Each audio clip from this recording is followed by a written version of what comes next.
आज मैं कृष्ण के प्यार की और गोपियों की प्यार की ईर्षा की कृष्ण और गोपियों की कथा सुना रहे हैं।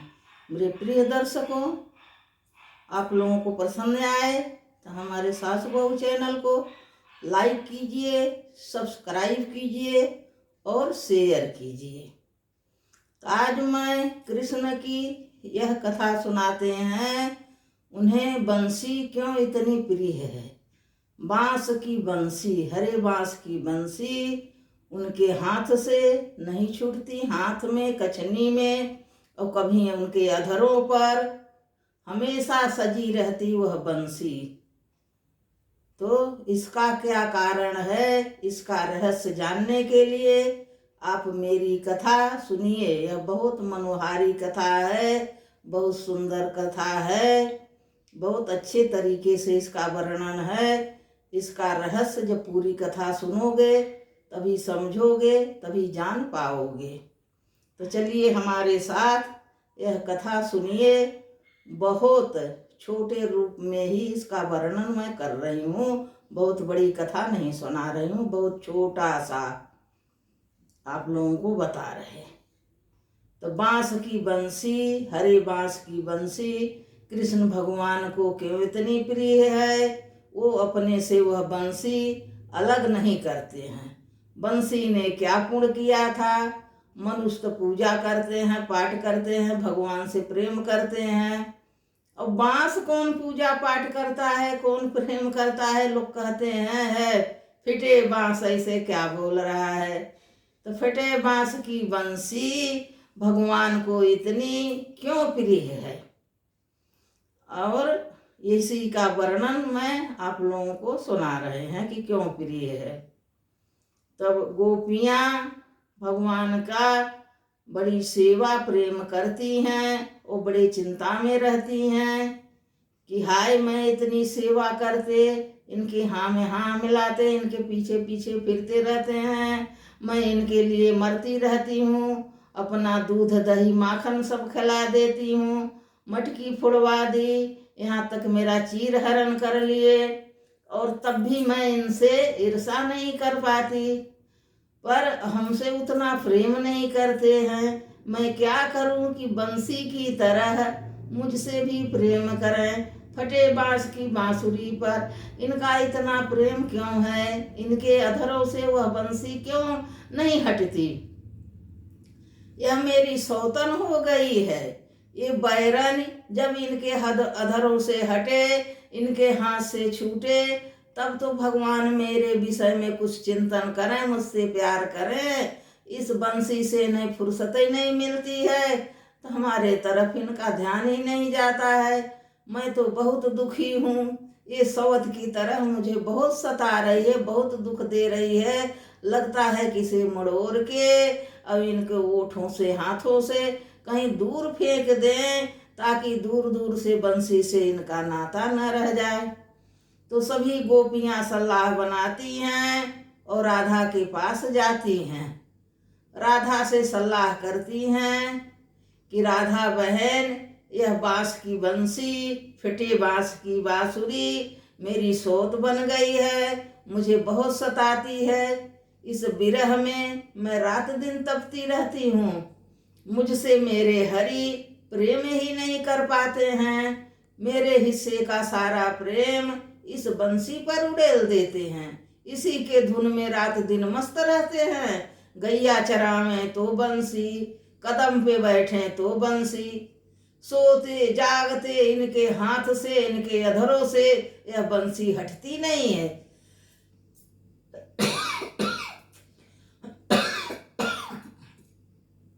तो राधा समझाती हैं कि हे बहन, हे गोपियों, किसी से इतनी ईर्षा नहीं करनी चाहिए। ईर्षा से अपना ही नुकसान है। तुम जीतना चाहती हो तो प्रेम से जीतो। कहते हैं भाग्य और कर्म और भक्ति, यह तीन चीज ही मनुष्य के जीवन सुधारने का, भगवान के पाने का रास्ता है। जो कोई भगवान को चुनता है तो इन्हीं तीनों चीज के त्याग से चुनता है। तो मनुष्य न भाग से चुन पाता है और न कर्म से चुन पाता है। मनुष्य का जीवन है तो भक्ति से भगवान को पा सकता है। भक्ति में भगवान को लीन हो जाओ। भगवान भगत की जरूर सुनते हैं। भगवान भगत से अलग नहीं होते हैं। कहा गया है भगवान सदा भगत के बस में होते आए। भगवान सदा भक्त के बस में होते आए। तो भक्त के बस में भगवान होते हैं तो मनुष्य का जीवन पाए हैं। तो कर्म और भाग्य पर नहीं निर्भय रहो। भगवान को पाना है तो उनसे भक्ति करो, उनमें लीन हो जाओ, भगवान स्वयं तुम्हें मिलेंगे। तो राधा ने सभी गोपियों को ऐसा समझाती हैं, पर गोपियां को एक नहीं आता है। वो तो कहती हैं हम कुछ नहीं जानते, हम तो अपने प्रीतम को, अपने कृष्ण को, कन्हैया को, नंदलाल को पाना चाहते हैं। जिस तरह बंसी उनसे हर समय लिपटी रहती है, उसी तरह का प्रेम हम भी अपने प्रीतम से पाना चाहते हैं। तब राधा समझाती हैं कि आप बांसुरी से ही पूछ लो कि बांसुरी ने ऐसा क्या किया, कैसे रिझाई है श्याम को, तुम वैसे रिझाओ, बांसुरी से पूछ लो। तब सब गोपियां मिलके बांसुरी के पास जाती हैं और पूछती हैं कि बहन तुम किस तरह से श्याम को रिझाई हो, वो तो हम सबके भूल गए हैं, तुम्हारे ही बस में हैं, तुम्हारे ही हो बैठे हैं। तब बांसुरी बोलती, बहन आप तो मनुष्य हैं, आपका सुंदर रूप है, आप में भक्ति है, आपके धन दौलत है, आपके मायका ससुराल है, घर परिवार है, आपके संग बहुत लोग हैं, आप क्यों नहीं उन्हें पाती हो। हमारे क्या है, मैं तो फटे बांस की बांसुरी हूँ, मैं क्या जानूं कि किस रूप में काहे के लिए मुझसे प्रेम करते हैं। आपसे नहीं, आपके पास तो सब कुछ है, आप तो बलपूर्वक जीत सकती हो, मुझ में तो बल भी नहीं है कि जरा सी पटके मैं टूट जाऊंगी। पर गोपियां एक नहीं मानती और कहती हैं कि हम क्या करें, तुम बताओ कि तुम्हारे ही जैसे श्याम हमसे प्रीत करें। तब बांसुरी कहती, बहन बहुत कुछ हमने सहा है, क्या आप सह सकती हो। हम उन्हें पाने के लिए बहुत कुछ सहे हैं। जाने किस गुण पे दया निधर जे जाते हैं, जाने किस गुणों पर दया निधर जे जाते हैं। उनकी चरणों की भक्ति किस गुणों पे मिल जाती है। बंसी कहती है इतने सरल हैं, भगवान अपने भक्त के बस में हैं, जाने किस गुण पर दया निधि रिझ जाते हैं, हमारे किस गुण पर रिझे हैं, मैं तो यह भी नहीं जानती। पर बहन एक बात सुनो कि मैंने बहुत कुछ सहा है छोटेपन से, अपने परिवार के बीच से, अपना घर परिवार, धन दौलत, माँ बाप, सास ससुर, बेटी बेटा, पति, सब कुछ छोड़ दिया है। लोग इनके बीच में हमें काटते हैं जर से, क्या कितना दर्द होता, मेरा गला काट देते हैं। मैं तब भी नहीं बोलती कि क्या करोगे, मुझे क्या करोगे, क्यों काट रहे, मेरा परिवार क्यों छोड़ा रहे हो। लोग काट के और हमें उठा ले आते हैं, मेरे परिवार से अलग कर देते हैं। मैं फिर भी नहीं बोलती कि ऐसा क्यों करते हैं। फिर यही भी नहीं होता, उनने जलती फिर मुझे छांट बीन के चिकना करते हैं, मेरा पोर पोर काट डालते हैं, पुर्जा पुर्जा काट डालते हैं, फिर भी मैं चूं से नहीं बासती हूँ। गरम सलाखों से, लोहे की सलाखों से मेरी छाती पे छेद करते हैं, मुझे जारते हैं, मैं फिर भी चूं से नहीं बासती हूँ। मैंने इतना कुछ सहा है, सब कुछ सह के भी मैं उन्हीं के प्रेम में डूबी हूँ। तब वो मुझे अधर से लगाते हैं और बंसी बजाते हैं, वो जैसा कहते हैं मैं वैसे ही राग निकालती हूँ। मैं उनकी रागिनी बन जाती हूँ, उनकी प्रेमिका बन जाती हूँ। तब वो मुझे अधरों से लगाए रहते हैं।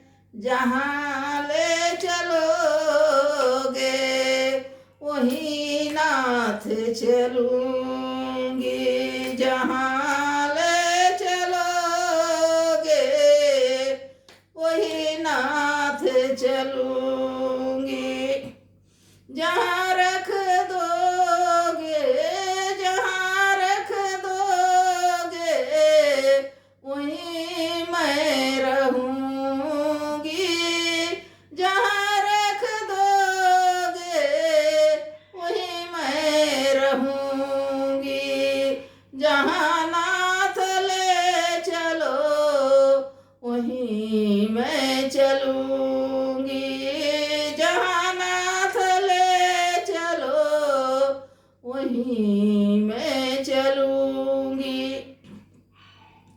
तो यह बंसी गोपियों के समझाती है कि हमारा यह सब तो कुछ नहीं है। मैं बांस के कोठ में पैदा हुई, माता पिता के घर में से काट दी गई, अपने परिवार से अलग कर दी गई। इस पर भी मनुष्य को दया नहीं आई। सारा छांट डाला, मेरा हाथ पांव छांट डाला, मेरा गला काट डाला, और इस पर भी संतोष नहीं हुआ। तो गरम सलाखों से मेरी छाती छेद डाली, जगह जगह छेद डाली, और तब भी मैंने कुछ नहीं बोली। मैंने यही प्रार्थना करी कि जहाँ नाथ ले चलो वहीं मैं चलूंगी, जहाँ नाथ ले चलो वहीं मैं चलूंगी, जहाँ रख दोगे वहीं मैं रहूंगी, जहाँ नाथ रख दो वहीं मैं रहूंगी। मैं अपना भाग समझ के, अपना धर्म समझ के मैं समझौता कर ली हूँ कि जहाँ रख दोगे मैं वहीं रहूंगी, और जिस तरह से राखोगे, जाही विधि राखे राम ताही विधि रहिए। राम राम मुख में, राम सेवा हाथ में, तू अकेला नहीं प्यारे, राम तेरे साथ में। तो मैं यह सोच के कि श्री हरि मेरे साथ में है, जहाँ ले चलेंगे वहाँ जाऊंगी, जहाँ रख देंगे जिस कोने में वहीं पड़ी रहूंगी। उन्होंने अपने हाथ में मुझे रखा, अपने ओठ से मुझे लगाया, मैं अपना कर्म धन्य मानी। काटी गई तो क्या हुआ, छेदी गई तो क्या हुआ, परिवार छुटा तो क्या हुआ, भगवान से मिलन हुआ हमारा, भगवान से मिलन हो गया। उनके ओठों पर मैं चढ़ी, उनके अधरों पर, उनके लिए मैं काम कर रही हूँ। मेरे मधुर मधुर गीत जैसा वो चाहते हैं, मैं उनकी रागिनी बन गई। वो मेरे राग, वो मेरे श्याम, मैं उनकी रागिनी हो गई, उन्हें अति प्रिय हो गई। वो मुझे अब मेरा दर्द समझे कि मेरे लिए इसने इतना कष्ट झेला है, और यह हमारी है, मैं इससे अलग नहीं करूँगा। ये सब कुछ छोड़ के सह गई, अब मैं छोड़ दूंगा तब यह जीवित नहीं रहेगी, यह जीवित नहीं रहेगी। इस जगत में मैं इसका नाम अमर कर दूंगा। ये फटे बांस की बांसुरी नहीं है, ये मेरी प्रेमिका है, मेरे अधरों की सुर है, यह मेरा जीवन है। मुझे श्याम ने अपनाया, बहन मुझे श्याम ने अपनाया। आपने ही ऐसा करके देखो, उनके चरणों में प्रीत लगाओ अवश्य तुम्हें भगवान मिलेंगे, अवश्य तुम्हें श्याम अपनाएंगे। पहले इतना कुछ त्याग तो करो, पहले बंसी की तरह त्याग तो करो। तुम इतना नहीं करो, इतनी पीड़ा न सहो।